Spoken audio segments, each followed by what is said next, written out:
আগস্টে ইউনিয়ন বিভক্তিকরণে গণশুনানি। আব্দুস সামাদ আফিন্দির পাঠানো তথ্যচিত্রে দেখুন বিস্তারিত।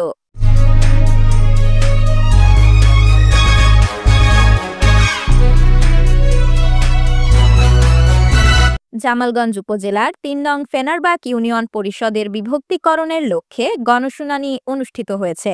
বৃহস্পতিবার ৭ আগস্ট ইউনিয়ন পরিষদ কার্যালয়ে ফেনারবাগ ইউনিয়ন পরিষদের চেয়ারম্যান কাজল চন্দ্র তালুকদারের সভাপতিত্বে গণশুনানিতে প্রধান অতিথি ছিলেন উপজেলা নির্বাহী কর্মকর্তা মুশফিকুন নূর। ইউনিয়ন প্রশাসনিক কর্মকর্তা কঙ্কন সরকারের সঞ্চালনায় গণশুনানিতে অভিমত ব্যক্ত করেন ফজলুল কাদের চৌধুরী, আজাদ হোসেন বাবলু, জুলফিকার চৌধুরী রানা, শ্রীকান্ত তাং, নবী হোসেন, আব্দুল মান্নান মোল্লা, জসিমউদ্দিন, রজব আলী, আসাদ আলী প্রমুখ। গণশুনানিতে ইউনিয়নের সকল ওয়ার্ডের জনপ্রতিনিধি, স্থানীয় গণ্যমান্য ব্যক্তি, সুশীল সমাজের প্রতিনিধি এবং সাধারণ জনগণ অংশগ্রহণ করেন। তারা ইউনিয়ন বিভক্তিকরণের পক্ষে মতামত প্রদান করেন। প্রশাসনিক সুবিধা ও নাগরিক সেবা বৃদ্ধির লক্ষ্যে কার্যকর পদক্ষেপ গ্রহণের আহ্বান জানান। উল্লেখ্য যে ফেনারবাগ ইউনিয়নে মোট ৫২টি গ্রাম রয়েছে। ৫১ বর্গ কিলোমিটারের আয়তনে ইউনিয়নে জনসংখ্যা প্রায় ৪০,০০০ ও ভোটার সংখ্যা প্রায় ৩০,০০০। দীর্ঘদিন ধরেই স্থানীয়রা ইউনিয়নটি বিভক্ত করার দাবি জানিয়ে আসছেন। গণশুনানিতে অংশগ্রহণকারীরা পূর্ব ও পশ্চিম ভাগে বিভক্ত করে পৃথক দুটি ইউনিয়ন গঠনের প্রস্তাবনায় সম্মতি জ্ঞাপন করেন।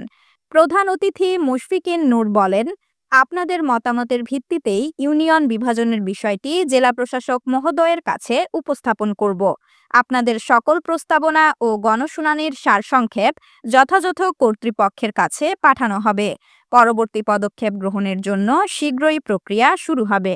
আপনাদের পুরো ফেনারবাগ ইউনিয়ন পরিষদ এই পুরোটা এখানে আমি কোথায় কানাইখালী আছে, কোথায় আপনার কি আছে আমি দেখছি না। আমি হচ্ছে যে ভাগটা এখান থেকে এসেছে, যে অংশের এতটুকু আয়তন ২০ বর্গ কিলোমিটার কিনা, এই অংশের আয়তন ২০ বর্গ কিলোমিটার কিনা, এটা আমাকে নিশ্চিত করতে হবে। আপনার এই অংশে আপনাদের বর্তমান ফেনারবাগ ইউনিয়ন পরিষদ যেখানে আমরা এখানে অবস্থান করছি, এটা আছে এই যে এই অংশে, এটা হচ্ছে আপনার পূর্ব ফেনারবাগ, আমরা এখন যেটাতে আছি।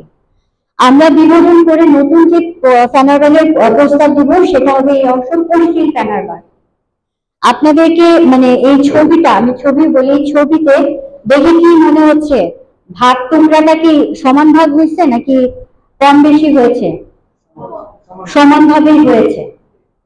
সমানভাবে না হলেও আমার ৫১ বর্গ কিলোমিটারকে আমার বিভাজন করতে হবে ওই নীতিমালার ক্রাইটেরিয়ার আলোকে। আমার ২০ বর্গ কিলোমিটার এবং ২০,০০০ জনসংখ্যা।